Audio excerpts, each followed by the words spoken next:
Hey, welcome. It's Dr. Nancy Zare and Darlene Petrie, and we are going to talk about Don't Be Fooled on LinkedIn because March is Fraud Prevention Month. In fact, Darlene, you brought that to my attention. It says, wait a minute, then try to go live. Okay, so we're not live. Well, it says we are live. Yeah. Well, we're trying to go live. Okay, we are live. All right. I guess not yet on LinkedIn. I think we might have been live on some other medium. But anyway, again, Dr. Nancy's here and LinkedIn Whisperer, along with Darlene Petrie. And we are here to talk about don't be fooled on LinkedIn because there's lots of scam that's out there. Darlene, you brought to my attention that March is Fraud Prevention Month. It is, and every year at this time it's Fraud Prevention Month, and people can find events all over because I think it's really important that people get as much information as they can in regards to fraud prevention. And basically, almost, it's interesting. I've been posting, Darlene, about this event, and we've gotten a lot of feedback and a lot of comments. I'm sure you've noticed. But what's been interesting to me is to find out how many people have voluntarily shared with me that they are regularly getting scammed. Mm-hmm. There are so many victims out there, it's a worldwide, I don't know what you would call a disaster, I think, because it's something that, that isn't, it's sort of taken seriously, but not really. People are trying to get some information out, but I find that there still isn't through the governments, that there isn't enough being done about people being frauded. They're not being supported as they should be. Right. And I just recently received a request from a wealthy banker who, decided that my unusual last name was worthy of my being an inheritance, getting an inheritance from a long lost relative. Now, it's a total scam, I know, because first of all, my dad made up this last name. Myself, my brothers, and their offspring are the only people who have this last name. And we have done extensive research, so I can assure you that there are no long lost relatives, etc. And of course, I did not follow through with the scam to find out exactly, but I'm sure I had to pay some money to inherit just buckets of money. Mm-hmm. Oh, and it was going to be a secret between me and the wealthy banker. And that is definitely a red flag. Right. And that's what we're here about is to be able to help people to see what are the red flags. Yeah. So, Darlene, take a moment and share with people your credentials and your background. Why is it that we're doing this broadcast? Well, I think I'm the CEO and founder of Scam Prevention International.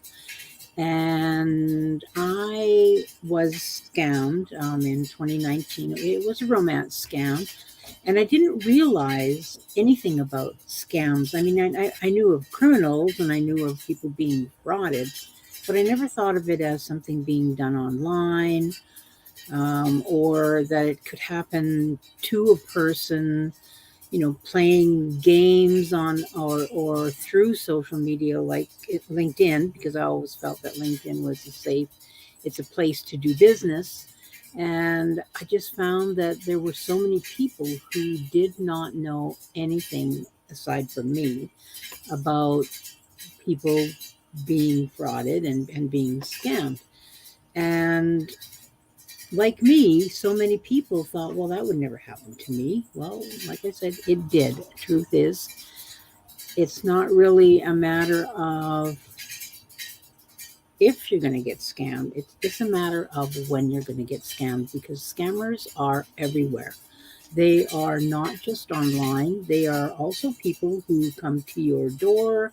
They're people over the phone. I'm sure many of you received those telephone messages. I did receive one actually just before the call today about my credit card being, fraudulent activity suspected over the phone, and so by text and in person can be scammed. So partnering this week with you for this 5-week series to me is something that's very beneficial.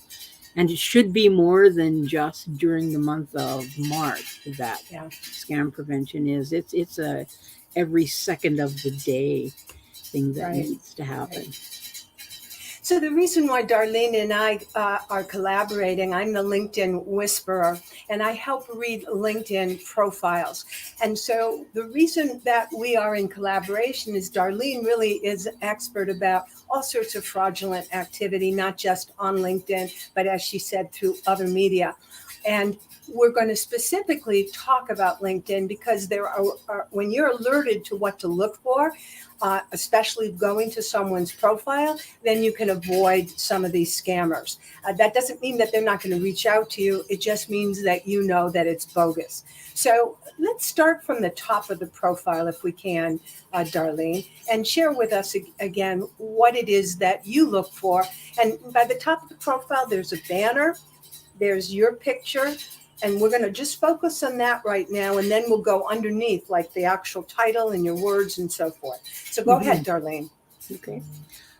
I think with it when I'm looking at LinkedIn profiles, the first thing I do is I do look at the banner and I look at the profile picture, and I want to make sure that the banner is consistent with the profile picture.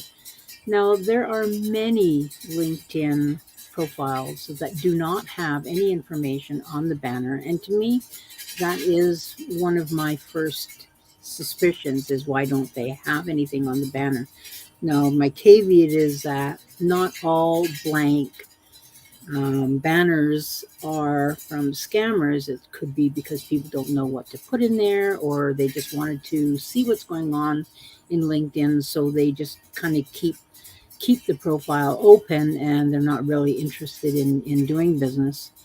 And so I always look for information in the banner. Does it look like a photo that is clear? Is it has it been taken from another website? So I'll often do a search, a reverse image search. So I'm not always doing this with every single person, that I'm doing it. It's when I'm going to do business with them. It's when I'm going to have conversations with them. It's when money's going to be transferred to and from, like if you're going to do business, you really want to do your research. And that's looking at the banner and looking at the profile picture. And I have to say that one thing that I found out in the last few weeks is with the picture, which I thought, you don't really think of it, but there is an AI website that you can go on and just ask for it to make up a picture. And it's a picture of somebody that it's nobody's face, but it looks real. It looks like your everyday. You can request whether you want somebody to be older, younger, however you want them. You can tell the AI what kind of position you want to be in, and it'll make that face for you. So one of the ways of detecting if it is one, and again, it's not 100% true. Not 100%. Well, I want to say it's Reliable. That's the word I'm looking for.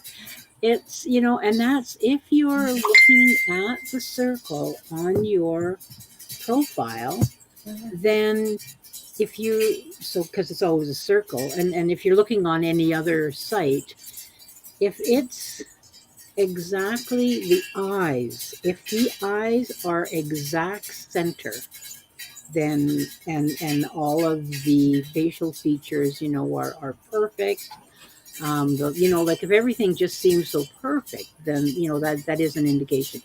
But it's the eyes, I guess, that is one of the main things, that if it's center, those are things to look for. And because if you do a reverse image on one of those kinds of pictures, you're not going to get any fake information on that person. So that's one of the ways I do is compare the two, make sure that they're consistent with what the banner is saying, and are they is the picture Mhm. real? Right. And what, as I mentioned to you in posting, I got a lot of men telling me that there are some Asian women, apparently a particular photo of an Asian woman who is she's been broadcast multiple times to these guys.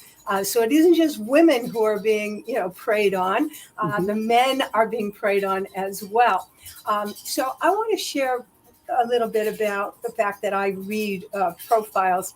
And again, when something is too perfect, perfect smile and, perfect eyes, and we are not actually 100% symmetrical. And, our right side and our left side actually look different. And so that's another thing to be aware of, that a real photo is not going to be perfect. So keep that in mind as well. And that's so true.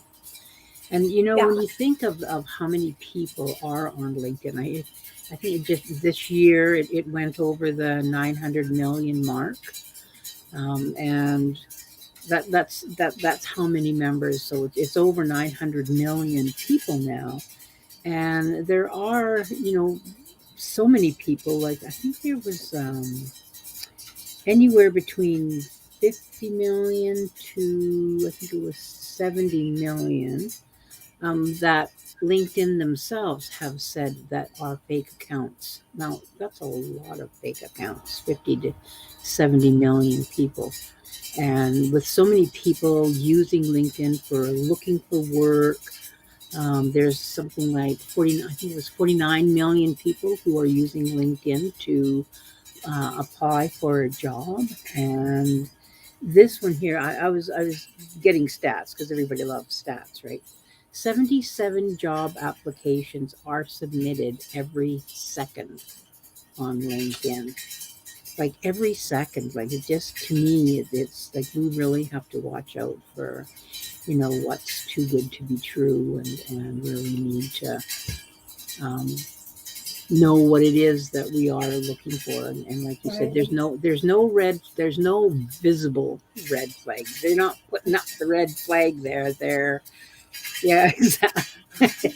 I like that. Yeah, the color combination is Yeah, great. yeah, yeah, yeah, So there, yeah. but there are red flags that people can watch for. And ideally, my goal through doing Scam Prevention International is to have it so that it's second nature for people to do it, not to be scared of Yeah. that everybody online is a scammer, and that you need to start out from that basis. But, people need to be cautious. Yeah. So I'll share a little bit more because my particular scammer actually took a photo of a real LinkedIn person. So beware, your photo may be prey to scammers. And so this particular gentleman, like I told you, who was a banker, happened to be abroad, overseas, hence the relative who died overseas.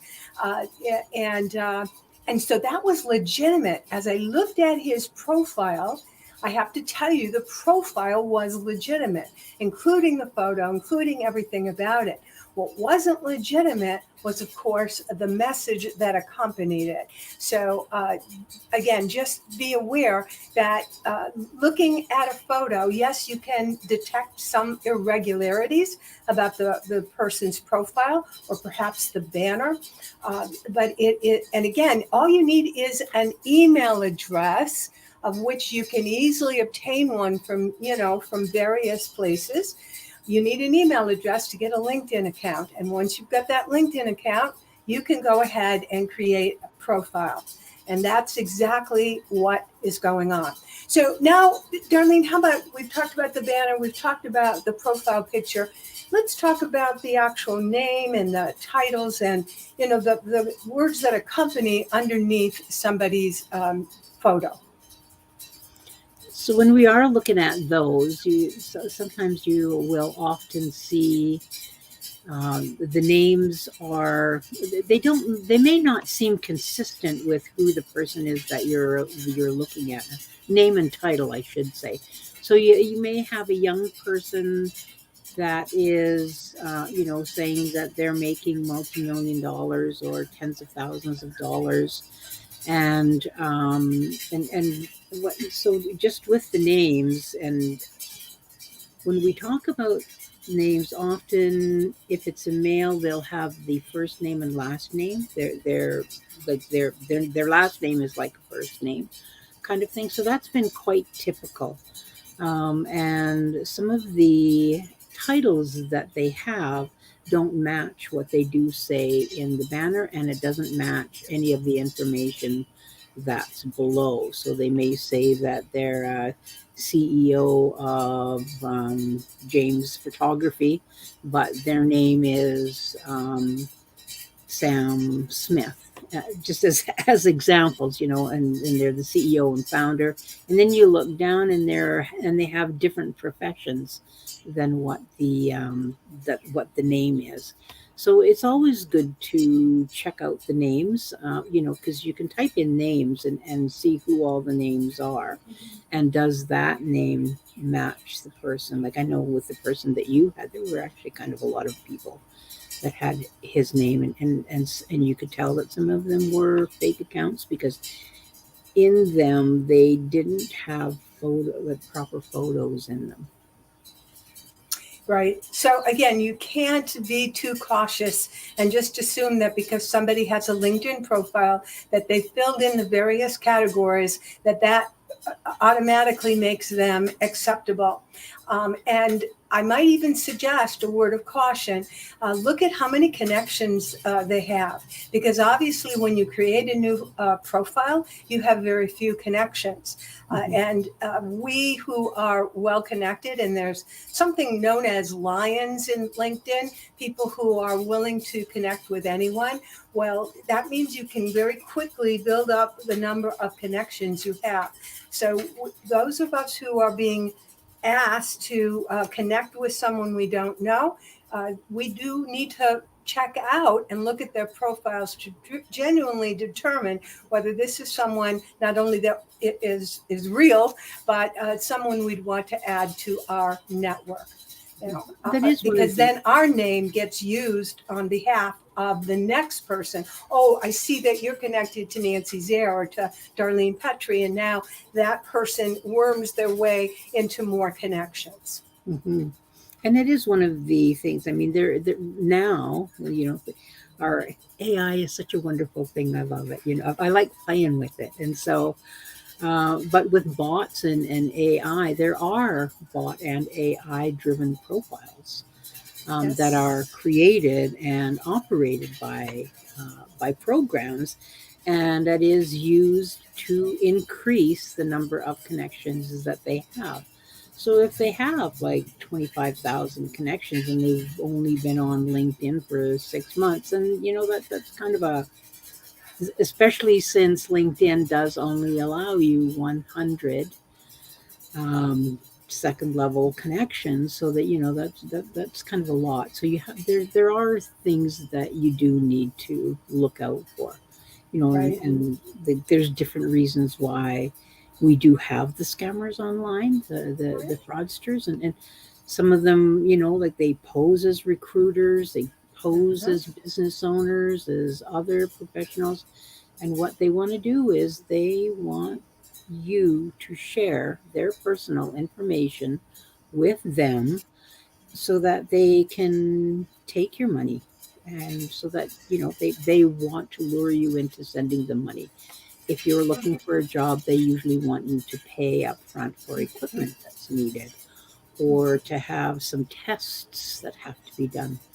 And they want to download software onto your computer so they can keep an eye on you and see all of your other banking information and accounts that you have. And they will also want to see your friends, because that was